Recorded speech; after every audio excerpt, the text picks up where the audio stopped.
நம்ம இப்போ வந்து ஈசிஆரில் இருக்கோம். ஒரு ஒரு விஐபிக்காக ஒரு பீச் ஹவுஸ் ஒர்க் போயிட்டுருக்கு.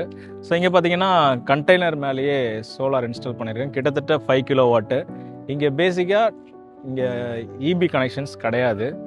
இதில் என்னென்னலாம் ஓட போகுதுன்னா, ஒரு கன்ஸ்ட்ரக்ஷனுக்கு தேவையான water facility, so water pump as usual, அப்புறம் லைட்ஸு, சின்ன சின்ன ஃபேன்ஸு, அப்புறம் கேமரா, வைஃபை கனெக்ட் ஆகிறதுக்கு, இது எல்லாமே வந்து வித்தவுட் இபியில் இந்த மாதிரி கண்டெய்னர் ஹவுஸ்லேயும் போட்டு பண்ணுறது ரொம்ப யூஸ்ஃபுல்லாக இருக்கும். ஏன்னா ஈசிஆர் சைடில் பவர் இப்போ கொடுக்க மாட்டாங்க.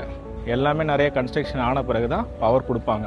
அது வரைக்கும் சோர்ஸே வந்து இந்த மாதிரி சோலார் பேனல்ஸ் தான். இந்த மாதிரி உங்களுக்கும் கஸ்டமைஸ்டாக சோலார் பண்ணி கொடுக்கணும் அப்படின்னா, கண்டெய்னராக இருந்தாலும் சரி, இல்லை எங்கே இருந்தாலும் சரி, நம்மளை கண்டிப்பாக காண்டாக்ட் பண்ணுங்கள். Cluster energy. தேங்க்யூ.